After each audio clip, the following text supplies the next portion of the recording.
Hi, this is Mike, WB4HUC, and this video is going to be a little bit different than most that I do. Most of my videos are about the N4PY software and the Tentec Omni 7 transceiver, but this is going to be about the logic logging program that I use. Recently, they added the ability for Logic to import ADIF log records from other software. So, for instance, if you're running digital software, uh, WSJT, like you see here, or FLDigi, or even if you're running some contest software maybe that has its own log and you want to import those log records into Logic. If that other software writes out an ADIF log file, you can do that. So how does that work? It's pretty straightforward.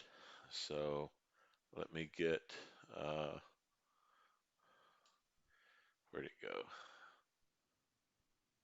Here we go. Let's call this guy up. So here's sort of a diagram of how this works. Um, this side shows you how to import from Wsj Tx directly. I do this, and we'll talk about that briefly here in a moment. But you start Logic in the log form setup screen. There's a tab for Auto ADIF logging. In that tab is a space to enter file names. So here you would enter the Wsj Tx ADIF log file in this setup screen. Then you can start Wsj Tx. You log a contact in Wsj Tx, so when Wsj Tx pops up his little log form, you click OK, and it logs it to Wsj Tx, and then Logic will automatically go out and read that file, get that record, and plug it into his own log database in the log form. Now, I don't do that because I have some custom fields defined in Logic that I want to import so I don't have to type them in later, and a couple of other fields that are not custom fields, but they're fields that I want populated with data that I don't want to have to type in. So I wrote a little program, a couple of little simple programs to help me do that. So, and I just call it the log capture program is what I call my little program. So, but it's basically the same principle. You start Logic, only here you put the output file that my program writes, not the WSJT log file. Then you start WSJT, then you start my little custom program, and then from here it's you log a contact in WSJT. Same thing, you click OK on WSJT's little log form, and then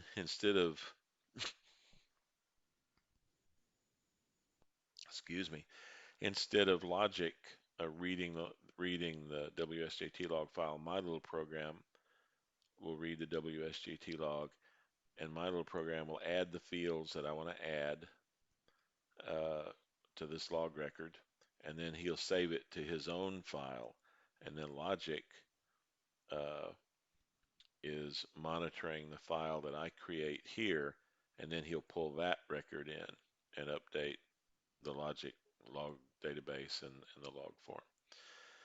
So, but they're the same principle. There's just a couple extra steps here.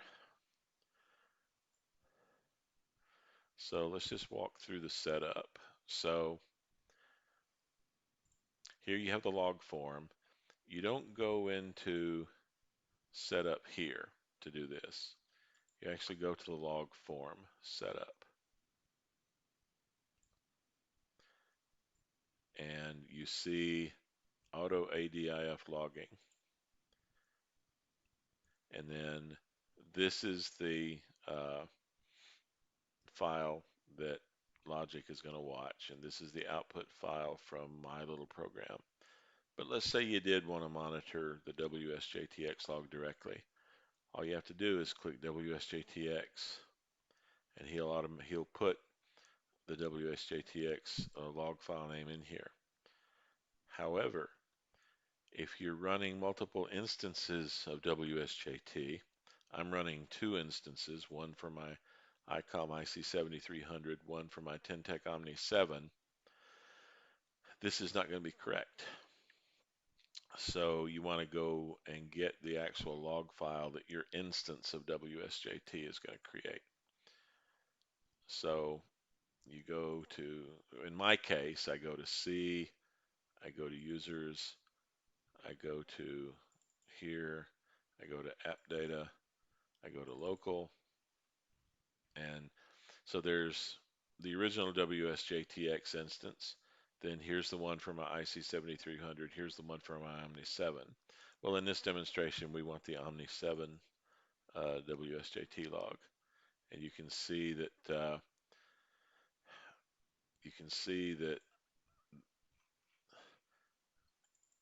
the original WSJT log is in app data local WSJTX, and then you can see that the one we want is in app data local WSJTX Omni 7. So let's choose that one. If you're only running one instance of WSJT, and if the log file is in the default location, then all you have to do is click here. But mine's just a little bit different. But once you get the log file in here that you want, actually we don't even want that log file. This is if you want to import from WSJT, and if you have a different instance of WSJT running than the original. What I want is the log file I had in here before. So I'm going to select, I'm going to go put back the file that was there originally, which is this one. But wherever you get it from, you put your log file name in here, click OK. Now WSJT is ready. And this assumes that WSJT is already installed and working. What you need to do is, if the log file doesn't exist because you haven't run WSJTX yet, you want to run WSJTX at least once, let him build that log file before you try to read it to import records from it. Of course, it needs to be there. If it's not there, you can't read it.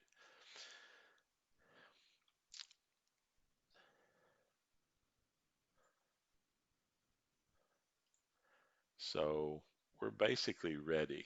WSJT is running. And this is my little program that I wrote. I'm not going to talk about that too much tonight because that would stretch out this demonstration probably longer than most people want, and probably more detail than most people want. What I'll do is I'll make another video just about the little program that I wrote, but I won't cover him too much here. Just understand that when WSJT, his little log window pops up, I click OK, then this program reads the WSJT log, adds the extra fields. He adds the rig, he adds the antenna, all based on the band. Well, he adds the rig based on a comment field where I put the name of the radio in there. And then he puts the frequency in here based on the band we operated. And he puts the antenna in here based on the band we operated, because I have different antennas for different bands. And all that stuff is hard coded in this little custom program. And that's all I'll say about that at this time. So what we want to do now is see if we can make a contact, and I can just demonstrate how this works. So I've been having pretty good luck calling CQ tonight. So I'm just going to go down here to a place that's not showing any signals. And we're set up to call CQ. So I'm just going to turn the transmitter on. And when the transmitter keys up, you'll see this turn red. So there we go.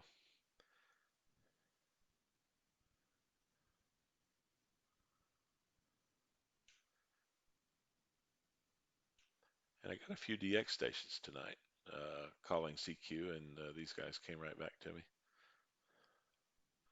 So if this doesn't take too long, if it does, I'll do some video editing so it doesn't seem like it took as long as it really took. Here we go.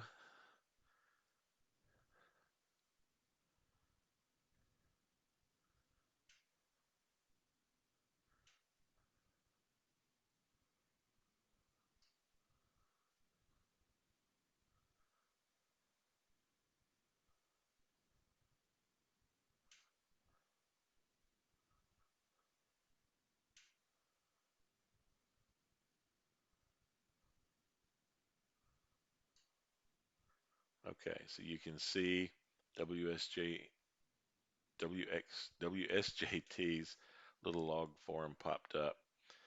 And in this comment field is where I specify which radio I used. I just like to keep up with that stuff. This is unnecessary, but I added this custom field just so I could know which radio I used for each contact. I'm a person who likes to collect data on things, and probably because I've been in the computer software industry for 45 years, and I like numbers and data and statistics and things. So this contact is over, so we know we're good. So keep an eye on this right here. I'm going to click OK, but keep your eye on the logic log form. And I want to move this down a little bit. So it's going to happen quick, so just keep your eye here. I click OK. Well, it wasn't that quick, but you can see we read from the WSJ log, and we listed him here, the date and the time, the signal reports, his grid square, and we imported that in here. So when we imported it, we got his call sign. Logic did the automatic call book lookup, put the signal reports in here, 0101. Date and time are the same. Um, Band and frequency, the rig and the antenna, and the power are all in the some of the stuff was in the Wsj Tx log record. Some of the stuff was in the log record that I added through my little program. And that's it. It's just all automatic. Um, and it beats the heck out of what I used to have to do. So before this, um, if I wanted these contacts in Logic, I'd have to do the manual import. I'd go to Tools, I'd go to Import Log Data, I'd go to ADIF, and I'd go to the log file and import it. Well, when you do that, the extra fields that I want are not there because Wsj Tx doesn't know anything about them. So let's say I imported 20 contacts. For each one of those contacts, I'd have to add this stuff, and I would have to do the call book lookup because it didn't look it up automatically on the import. So I have to go down here and call book to log for each one of those. And what else? Would I have to add anything else? If I didn't have power set up here as a default value, then I have to add the power. No, I wouldn't, because it would be imported from WSJT, so scratch that. But there are fields that I would have had to add manually, so if you got to go and manually edit 20 or 30 contacts, it's not fun. So this way, everything gets imported. I don't have to do a thing. Now, I just reminded myself of something that I'm going to cover real quick about default values and fields.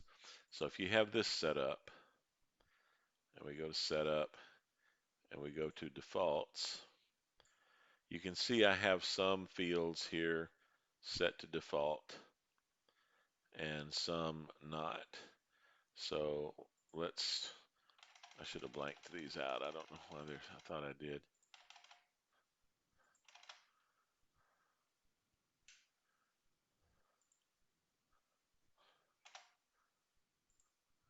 Okay, let's clean this up a little bit. So, um,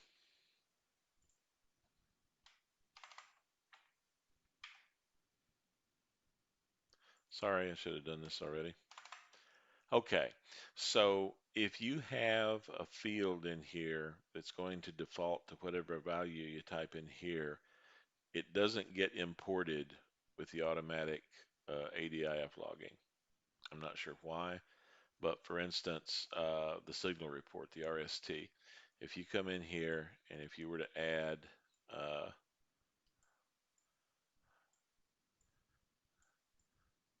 say you were going to operate a contest, and in the contest, of course, everybody is always 599. So if you were going to RST sent, if you were going to come here and tell everybody they were 599, then each time you manually Each time you manually click the plus sign to add that contact, 599 would pop up in RST sent. Well, if you have it set like that, that any field that he would import it has a default value in it, it doesn't get imported. And in some cases, it also does not take the default value. I found this out the hard way. It took a few days to understand what was going on.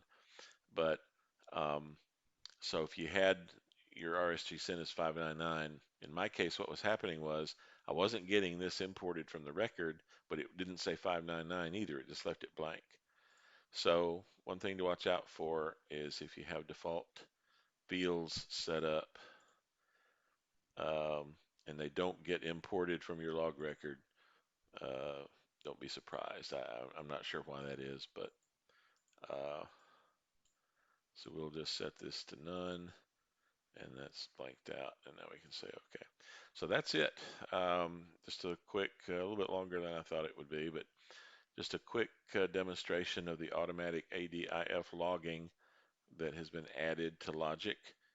It works very well if you understand what's going to be in the log record and what isn't.